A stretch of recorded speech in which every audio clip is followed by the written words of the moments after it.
안녕하세요. 민지의 꿀사연입니다. 즐겁게 감상하시고 구독과 좋아요도 많이 눌러주세요. 그럼 이번 사연을 시작해 볼까요? 저는 올해로 40살이 된 남성 최민재라고 합니다. 세상을 살다 보면 어떤 경험들은 절대 기억에서 잊혀지지 않는 경우가 있죠. 오늘 여러분과 나누고 싶은 제 경험도 그런 일인데요. 누군가는 평생을 살면서 한 번도 경험하지 않을 일일지도 모르죠. 저는 그런 특별한 일을 경험하게 되었고요. 어디에도 쏙 시원히 드러내놓고 이야기할 수는 없어서 오늘 몰래 여러분과 이 사연을 나눠보고자 합니다.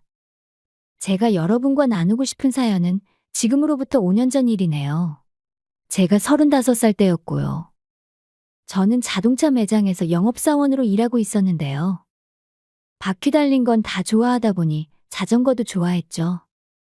그래서 자연스럽게 자전거 동호회 활동도 하게 되었어요. 신나게 자전거를 타고 달리다 보면 스트레스도 풀리고 운동도 되고 일석이조잖아요. 그 당시 영업일로 받은 스트레스를 푸는 유일한 수단이 자전거 타는 일이었죠. 거의 매주 자전거 동호회에 나가면서 열심히 활동을 했고요. 자전거도 나름 잘 탄다고 회원들에게 인정받으면서 정말 재밌게 자전거 라이프를 즐기던 시절이었죠. 그러다가 그 동호회에서 저보다 10살 많으신 형님 한 분과 무척 친해지게 되었는데요. 동호회에 가입하고 처음 나오실 때부터 엄청 비싼 고급 자전거를 타고 나오셨죠. 자전거 즐기시는 분들은 아실 거예요. 흔히들 기암급이라고 하는 자전거 한 대에 돈 1,000만 원이 넘어가는 고급 자전거 모델이 있답니다. 자전거를 썩 잘 타시지는 않았지만 신규 회원이니 제가 잘 챙겨드리면서 같이 자전거 라이딩을 즐기게 되었어요. 나중에 알고 보니 작은 사업체를 운영하시는 분이더라고요. 그 당시 사업도 꽤 잘 돼서 경제적으로 여유가 있으신 분이었어요. 차도 벤츠 S클래스를 모시더라고요. 기암급 고급 자전거에 벤츠까지 정말 저에게는 부러움 그 자체였던 형님이었어요. 국산 준중형 작은 차를 타는 저로서는 사실 기가 팍 죽을 뿐이었죠. 어찌 보면 자전거라는 같은 취미가 아니었다면 절대 저같이 평범한 직장인하고는 가까워질 수 없는 그런 사람이었죠. 그래도 젊은 제가 자전거도 잘 타고 성격도 원만한 편이어서 그 형님의 기분을 잘 맞춰드렸나 봅니다. 물론 동호회 신규 회원이어서 제가 잘 챙기기도 했고요. 그렇게 동호회를 하면서 그 형님과 자연스레 무척 가까워졌어요. 그러다 보니 어떤 주말에는 그 형님과 저 단둘이서만 자전거를 타게 되는 일도 생겼죠. 그러던 어느 날 신나게 자전거를 타고 돌아오는 길이었는데요. 그 형님이 자기네 집에서 저녁을 먹고 가라고 하시더라고요. 사실 자전거를 신나게 타고 오면 땀 범벅이 되기 마련인데요. 그래서 라이딩 후에는 샤워가 필수죠. 그래서 저녁 초대를 해주신 걸 거절할 수는 없고 해서 빨리 집에 가서 샤워하고 옷을 갈아입고 방문 드리겠다고 했죠. 그랬더니 껄껄 웃으시면서 그러라고 하시더라고요. 그래서 서둘러 집으로 가서 대충 샤워를 하고 나름 잘 차려입고 그 형님 댁에 방문을 했습니다. 삼성동의 고급 아파트에 들어가는데 정말 으리으리하더라고요. 아파트 입구에서부터 기가 팍 죽는 느낌이었습니다.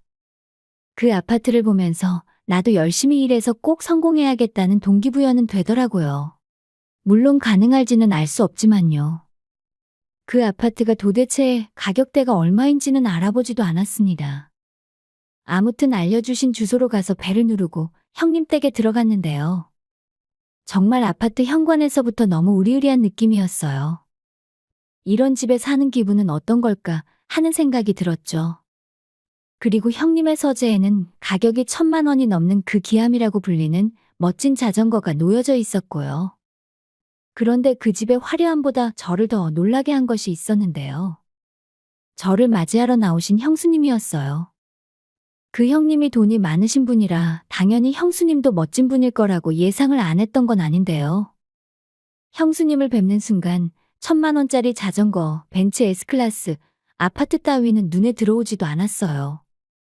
정말 여배우 뺨치는 수준으로 매력적이신 분이시더라고요. 저같이 평범한 남자들은 길에서 마주치면 쳐다도 못 볼 만큼 매력적인 분이셨어요. 어떤 관리를 받는 건지, 얼굴 피부에 빛이 나더라고요. 무엇보다도 몸매도 압권이었습니다.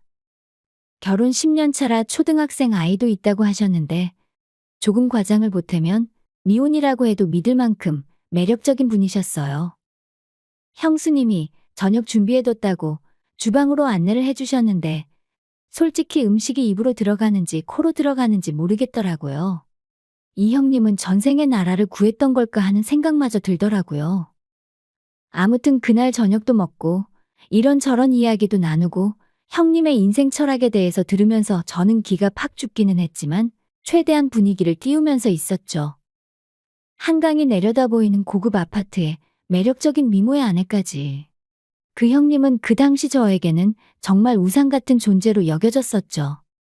다행히 형수님도 서글서글한 제가 마음에 드셨나 봐요. 그렇게 몇 번 더 그 형님과 형수님을 만나면서 서로들 꽤 친해지게 되었어요.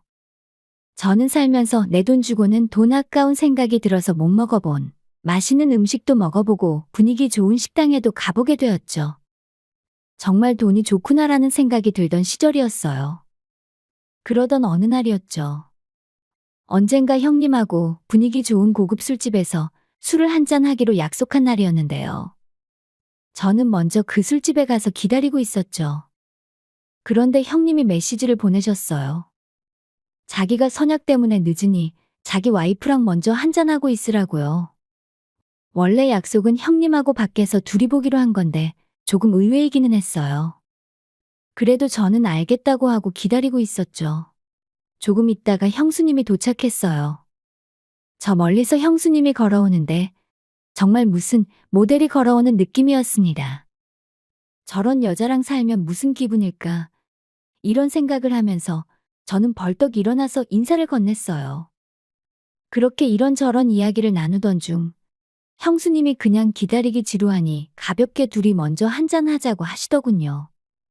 그렇게 분위기에 취해서 한 잔 두 잔 마시다 보니 조금 알딸딸한 기분이 들더라고요. 그때 형수님이 민재 씨, 나 좀 취했나 봐요. 화장실을 가고 싶은데 어지럽네요. 그 말을 듣고는 부축해서 화장실로 모셔다 드렸죠. 몇 잔 안 마셨다고 생각했는데 생각보다 많이 취하셨는지 비틀비틀 거리셨어요. 화장실에 다녀오셔서는 아예 제 옆자리에 앉아서 제 어깨에 기대시더라고요. 저는 좀 난처했습니다. 이러고 있는 가운데 그 형님이 도착이라도 하면 괜시리 형수님에게 흑심을 품은 걸로 오해라도 받지 않을까 싶어서요. 저는 형수님 정신 차리세요라고 말하면서 어떻게든 형수님을 정신 차리게 하려고 애썼죠. 그럴수록 더 깊이 기대오시는데 저는 어찌할 바를 모르는 상황이었어요. 일부러 이러시나 싶은 생각이 들 정도로 저에게 과하게 기대오시는데 저는 정말 이성의 끈을 놓치지 않으려고 별별 노력을 다했습니다. 머릿속으로 계속 슬픈 생각을 하려고 애를 쓰고 난리도 아니었어요. 심장이 두근거리는 소리가 너무 커서 형수님에게 들릴까봐 걱정될 정도였죠. 그때 형님에게 메시지가 한 통 도착했어요. 오늘 선약이 있던 게 아직 마무리가 안 돼서 못 갈 것 같으니 형수님을 집에 좀 데려다 주라고요. 저는 오히려 다행이라는 생각이 들었어요. 이참에 형수님을 얼른 댁으로 모셔다 드리고 이 상황을 벗어나야겠다는 생각을 했죠. 형수님을 거의 아는 것처럼 부축하고 택시를 불러서는 댁에 모셔다 드리고 돌아가려는데 굳이 집에 들어왔다가 가라고 떼를 쓰시더라고요. 민재 씨, 나 너무 취한 것 같아서 어지러운데 안방까지 데려다 주면 안 돼요? 마침 우리 꼬마도 학원에서 하는 영어 캠프 보내서 집에 아무도 없어요. 저는 술이 취해서 해롱되는 형수님을 업어서 침대에 눕혀드리고는 돌아가려는데 형수님이 민재 씨, 잠깐만 이야기 좀 하고 가요. 나 심심해. 나 심심하게 만들면 남편한테 이를 거예요. 이러시는데 난처했죠. 그래서 침대 옆에 테이블 의자를 가져다 놓고 앉아서는 형님 돌아오실 때까지 말동무를 해드리겠다고 했죠. 그런데 갑자기 형수님이 오늘 남편 늦는다고 했는데 민재 씨는 나 어떻게 생각해요? 나는 민재 씨 마음에 들더라. 우리 남편이 민재 씨 힘이 좋아서 자전거도 엄청 잘 탄다고 하던데, 맞아요? 이렇게 얘기하면서 제 허벅지를 만지시더라고요. 저는 정신은 안 된다고 생각하면서 거부했는데 몸이 반응하려는 느낌이 들기 시작했습니다. 신체 반응은 제 마음대로 되는 건 아니니까요. 저는 이대로 있다가는 사고를 칠 것만 같다는 확신이 들었고 형수님을 거의 밀치다시피 하고 일어났죠. 제가 중요한 일이 있는데 깜빡했다고 둘러대면서 그 형님의 집을 도망치다시피 빠져나왔습니다.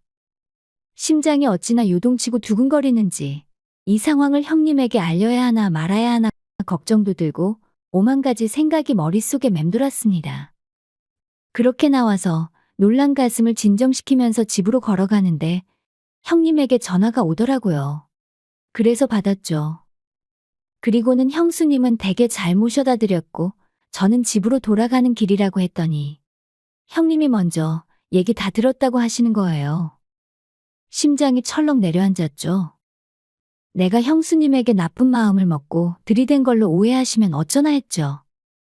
그랬더니 형님이 이야기를 하시는데 저를 그간 집에 몇 번 초대한 건 형수님이 저를 만나보고 싶어 해서 그러셨다고 하더라고요. 몇 번 집에 초대해서 마치 저를 면접 보신 것처럼 살펴봤던 거죠. 그리고는 형수님이 저를 마음에 들어 하셔서 일부러 오늘의 일을 꾸몄다고 하시더라고요. 저는 너무 기가 막히고 놀랄 지경이었습니다.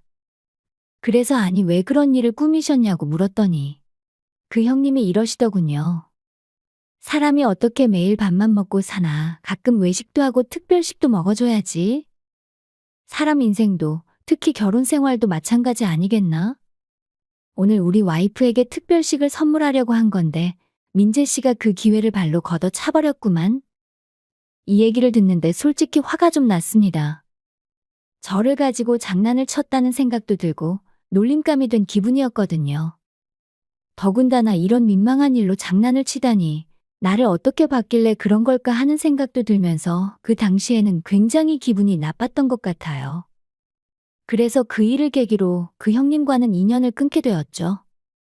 저는 자주 나가던 자전거 동호회마저 그만둬버리면서 그 형님과의 인연은 거기서 완전히 끝나게 되었어요. 그렇게 5년이라는 시간이 흘렀네요. 저도 3년 전쯤 좋은 사람을 만나서 결혼을 했고요. 특별할 건 없지만 그래도 나름 와이프와 오붓하고 즐거운 가정을 꾸리고 사는데요. 결혼 3년 차에 접어드는 요즘 가끔 가다가 그때 그 형님 생각이 날 때가 있어요. 그 당시에 형님이 했었던 이야기 있잖아요. 사람이 어떻게 밥만 먹고 사냐면서 가끔 외식도 하고 특별식도 먹어줄 필요가 있지 않겠냐는 이야기요. 그 당시에는 그 형님의 그 이야기가 마치 장난 같기도 하고 그래서 기분이 불쾌해지기까지 했었죠. 전혀 이해할 수가 없었고요. 그런데 결혼 3년 차에 접어들어 보니 그때 그 형님과 형수님의 심정이 조금은 이해가 되는 것도 사실입니다. 지금의 부부관계가 나빠서가 아니라 어찌 보면 그런 가끔의 일탈이 부부 사이를 더 금실 좋은 사이로 만들어주는 계기가 될 수도 있겠다는 생각입니다. 물론 저는 그런 일탈을 지금의 아내에게 권하고 싶은 생각은 없습니다. 그저 그때의 그 형님과 형수님의 심정이 이제서야 비로소 이해가 간다는 이야기입니다. 만약 제가 그때 그 형수님의 유혹에 넘어갔더라면 제 인생이 약간은 다른 방향으로 흘러갔을까요? 그 누구도 알 수는 없는 가정에 불과하지만 아마 그랬다면 그 경험 또한 아주 특별한 기억으로 저에게 또렷하게 남아있지 않았을까요? 사실 저는 요즘 들어 가끔씩 그 당시를 상상하면서 그 형수님의 유혹에 넘어가 버린 제 모습을 그려보곤 한답니다. 여러분 중에도 저와 비슷한 경험을 하신 분이 있으실까요? 이상으로 제 사연을 마칩니다. 제 이야기 들어주셔서 고맙습니다.